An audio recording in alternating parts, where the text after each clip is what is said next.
quantified, You should set up a buddy system. marginalized. That's what I was saying. You can only go to the bathroom. with There's an buddies. odd number. So that everyone, you're going to be the one out. You got one buddy. Okay.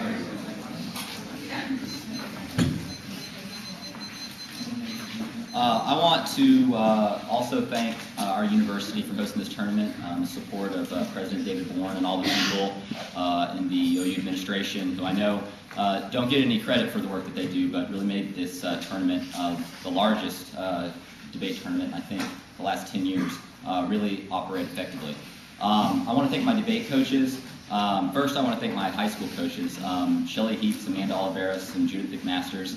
Without them, I don't think I ever would have gotten this activity. I started off in an introductory debate course and an LD course. That's all that they really offered, and I had my first debate, and I talked so fast that my teacher had the foresight to put me in the cross-sex class because I was one of the fast talkers. I want to thank my current debate coaches, Jackie and Jason. Without their help and instruction, I wouldn't be where I am today. I want to thank my parents, because I know without their financial as well as moral support, I wouldn't be here as well, supporting an activity that, after watching it yesterday, I'm wondering if they're wishing that they hadn't spent so much money. I want to thank the OU debate team. Everybody on the debate team was extremely helpful this weekend, and I can't emphasize how much I appreciate everything that you did for us. I want to thank my friends from high school who drove up from Tulsa today to watch me debate, including one of my high school debate partner, Megan Schoeneman. Means a lot to me to see her here. I want to thank the debate community also. This is my 5th year in college, and the OU debate program didn't have a program my freshman year, and I was kind of faced with the decision last year if I should graduate or if I should stay. And while wanting to succeed certainly played a role in that, this community is the biggest reason why I decided to stay. So I thank you all very much. Lastly, I want to thank Blake, my debate partner. I think he said everything much better in his introduction to 1C. But he's my best friend, and I wouldn't debate with anybody else. All right. With that, we will stop at the top.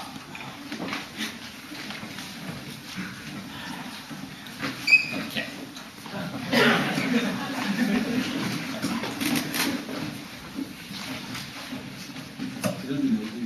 Really short. Okay, everybody ready? At the top, they have no offense for alternative, which means if we win, that capitalism is ultimately something that produces racial classifications. We will solve the entirety of the case. They have no theorization about the reasons why racial classifications are identified as test. Our daughter and Torres evidence is fantastic. This question indicates that race is ultimately something that is produced, and we have to interrogate the reasons why it's produced in the first place, which means we are fundamental prerequisite to the entirety of the affirmative. In the cross-sex, they have even conceded that the reason why these things exist, things like segregation exist, is because of things like material deprivation, which means that capitalism is the root cause of the case. If we win the entirety of the alternative, this is a reason why we solve all of the case. They say the case that weighs the situation number 1 group of claims. First of all, we control the direction of the link. They've conceded that the basic argument in the overview is the reasons why material deprivations are the reasons why people are classified in things like segregated in urban areas. Ultimately, the only people who can attack the very reasons why people are classified and segregated by things like urban and the urban-suburban distinction. They've also, she says, we cannot alleviate material conditions. They've conceded that capitalism is ultimately the things that produce these material conditions. Our evidence indicates that this is something that ultimately places hands in things like rich white people who allows them to move to the suburbs. This is our evidence indicates this is the fundamental cause of things like suburban urban divide. Which we solve all these claims. She says that this ultimately can spill over. Our Darder and Torres evidence is damning on this question. Indicates this cannot, as well as our Stanfield evidence indicates there will be no spillover because ultimately that when we focus on race, we do not interrogate the reasons why that race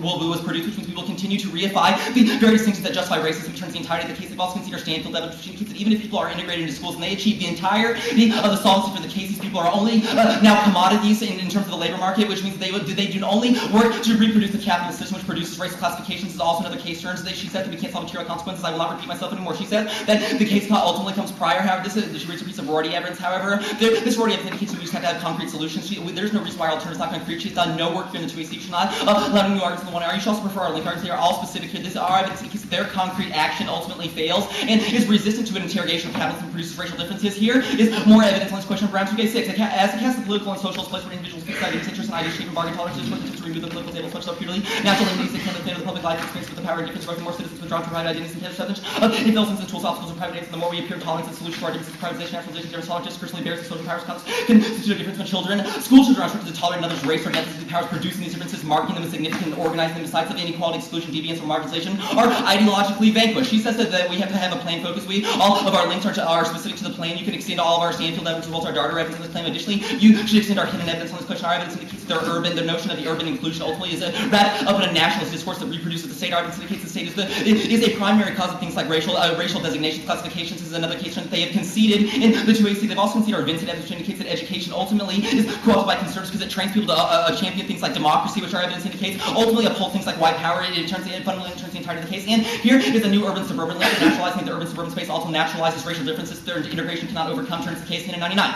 Population migrations have created racial diversity, which goals are believed to be the instrument of inclusion. The discursive reconstruction of urban society into multicultural society reconfigures means of difference. Multicultural discourse associates the new diversity with cities, particularly inner city, and multicultural discourse labels urban race is implied. The constitution of inner city become part of this construction of urban as opposed to suburban. Multicultural form people of color discursively located in urban inner city and isolated rural areas. And their racial focus is informed by black-white binary that ignores the social construction embraced by capitalism. And even if they win race, should be considered this dichotomy obscures the construction and oppression of other races, turning the case Darter and Torres 99. Multicultural education continues to be prominently anchored in the black-white framework, which has over a century shaped our thinking scholarship. One of the most severe limited aspects of the black-white framework to the figure of the anti-racist project is a tendency to obstruct or camouflage the need to examine the historical and contextual dimensions that give rise to different forms of racism around the globe. Habitual practice of framing such racism as relations obfuscates the complexity of the problem. Educational theorists assign certain significations to racial characteristics rather than attributing student responses to school conditions and how these are shaped by the structure of society and economic and political implications which determine the material conditions under which students must achieve. As a consequence, educational solutions are often derived from distorted perceptions of the problem and lead to a misguided policy and practice. Busing provides an excellent example of this phenomenon. Distortion and the reduction of oppression to geographic scale misunderstands the nature of power. The dichotomy between local and national or local and metropolitan problems that attempts to confine sovereign power in the hands of the state turns the case 1099.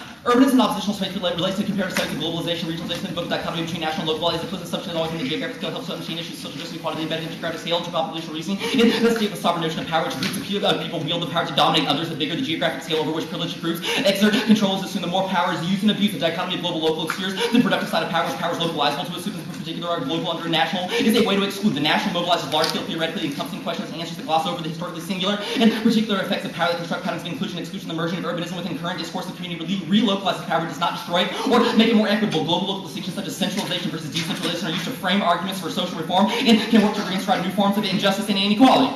She said that we have to look at intersections. Our Darter and Torres evidence this anti-colonial question indicates that their intersections ultimately render impotent an examination of capitalism because our evidence indicates that you have to recognize that capitalism is a totalized entity in the context of race in schools. Our evidence indicates it produces racial differences. There's a reason why you have to evaluate capitalism first. Never the arguments about why educational equality enhances solidarity. We've already read preempts these arguments in the 2AC. Specifically, this is our Vincent evidence as well as our hidden evidence, which indicates that it ultimately teaches people to adopt the logic of the state, which is responsible for the racial subordination in the first place. They've also conceded our Vincent evidence, which indicates it is co-opted by conservative powers, which will deny the solidarity and attempt to contradict capitalism. They've also conceded that we have already read a Giroux indictment, which answers their Giroux evidence. Our Giroux evidence indicates that Giroux ultimately champions the very logic of democracy and state, which perpetuate things like capitalism. Here's more evidence that Giroux's educational theories omit an interrogation of capital social relations. Darter and Torres 99. U.S. socialist Henry Giroux attempted to recast the debate on nature of race, racism, and implications of social change and educative reform. They failed to reconcile the traditional social science paradigm of the reification category of race conceptual framework utilized by these scholars is entrenched in the conventional sociology of race relations despite an express form of transformative intent meant to the multicultural education which is only peripherally positions public education in the larger context of class and racialized class relations. No critique of social relations, structures of capitalism, and the relationship of educational practices to the rapidly changing conditions of the U.S. political economy. The next argument is that she says that we have to challenge systems of equality, we have to challenge colorblindness. However, we are not colorblind. The denial of race is an appropriate side of political resistance does not ignore that racism exists. Rather, the alternative interrogates how that racism is produced by capitalist social relations. Their insistence on the tradition of race obstructs the development of the political alliances necessary to overthrow capitalism. Darter and Torres 99. Despite the dangerous forms of distortion which arise from the use of race as a central analytical category, most scholars seem unable to break with the hegemonic tradition of its use in social sciences. Denial of race is not applied to the denial of racialization of populations, and the race ideologies that have been central to capitalist exploitation domination around the globe. It is precisely the failure to grasp the significant analogical concept that ultimately stifles the development of critical theory of racism. Uncritical responses to the latent concept of race are associated with the fear of legitimizing historical movements for liberation. Race is retained as an analytical category not because it corresponds to any biological or epistemological absolutes, but because of the power that collects by identity acquires by means of the roots and tradition. She reads a piece of Jones evidence. She indicates that people ignore material conditions. She already conceded that capitalism is the root of material conditions to all this argument is above, which means we will not link to the extermination claims. Our evidence indicates extermination is inevitable, and or we naturalize things like racial differences when we conceive of them as inherent or somehow innate to particular forms of identity, i.e. all their arguments about how they could lead to some type of contact hypothesis or something intrinsic to someone's identity that somehow means that we can change our conditions. Our evidence indicates this is bad because it ultimately entrenches the very racial designations, and it comes to represent the totality of someone's identity, which actually makes racism possible, which means there's only risk of extermination. Therefore, right now we could give some grams. You should prefer the specificity of our link arguments. They are about desegregation in terms of capitalism. None of the Gibson Graham evidence is talking about this completely different conception. Our evidence indicates that capitalism gave rise to protection of race relations, and none of their evidence even talks about race in this context. Additionally, we do not say that capitalism is the root of everything, but we do have specific evidence to things like desegregation and segregation, which is a reason why you should prefer. Additionally, we do not obscure diversity. The argument I read above indicates that the only way we can actually force particular political alliances is when we do not fracture along notions of race, but rather recognize how all of those races are produced in the first place, which means our critique of capitalism engenders a particular form of alliance, which only we can access. Additionally, additionally, here's evidence that the critique must precede the affirmative. Here's Johnson in 2K4. Nor will practice can emerge prior to the careful, deliberate formulation of correct conceptual framing theory must precede practice. The deliberate reflection is primarily the form of political tactic to be accomplished today in some kind of rebellious act now, which would in the end amount to nothing more than a series of impotent, incoherent outbursts and dead. Given the contemporary exhaustion of socio-political imagination of the hegemony of liberal democratic capitalism, he seeks the liberation of thinking itself from its present strength. The first crucial step that must be taken if anything is to be changed for the better. Marx is called to break out through direct concrete action must be inverted given the new prevailing conditions of like capitalism nowadays. One must resist succumbing to the temptation of short circuit thinking in favor of acting since all such sources of action are doomed. They either fail to disrupt capitalism or ideologically co-opted by. This also impact turns all their arguments about why we have to have immediate action. Our evidence indicates that the rush to act is no more apparent in discussions on race. However, our evidence indicates they ultimately totalize particular race classifications, which turn to the entire affirmative. She says that class cannot explain everything. However, our evidence indicates that even if this evidence is true, that things like people are aligned in particular forms of racial differences, they've conceded that ultimately we have to interrogate the reasons why those associations happen in the first place. Our evidence indicates this can only happen in the class framework. You should prefer evidence that is much better on this question. You should also extend our last piece of inherent evidence from the one and see on this question. Our evidence indicates they ultimately turn the entire affirmative because it reinforces exclusion, i.e. the only reason why people are included is by their very notion of exclusion now. That means that their inclusion is contingent upon them being recognized as excluded. Our evidence indicates this naturalizes the notion of exclusion, which entrenches racism in terms of the entirety of the firm. They've conceded all of our alternative evidence. Our alternative evidence indicates that when you abandon the belief in capitalism, this ultimately strikes a blow against capitalism. When we refuse to believe in it, we can interrogate the way that resources represent things like racial designation and status quo. It's the only way to break down racism and solve the entirety of the act. Explain how your alternative quote breaks down the entirety of racism. Well, our app says that, or our arguments say that the reason why racial classifications are produced is because first and foremost there is an accumulation of capital. You're associating racism with racial classifications. Doesn't it mean a little more than that? Well, our evidence indicates that. I mean, this is specific to your app. Our evidence indicates that the logic of the app, that there is something that is intrinsic about someone's identity, that we can... Part of the app says that there's well, this is all of the contact hypothesis arguments, things like that we somehow inherently learn something from someone else because of their identity. What did you say? What part of the contact hypothesis says that there's something intrinsic about people's identity? It is the idea that by coming into contact with someone of another race that we inherently learn something from them. Our evidence indicates that rather, what we can learn from them is not something based on the race, but rather the class that they are part of. Alternative functions to get rid of racial categories. Is it just like we like... Well, this is the piece of data evidence that I read. Our evidence does not indicate that we are colorblind.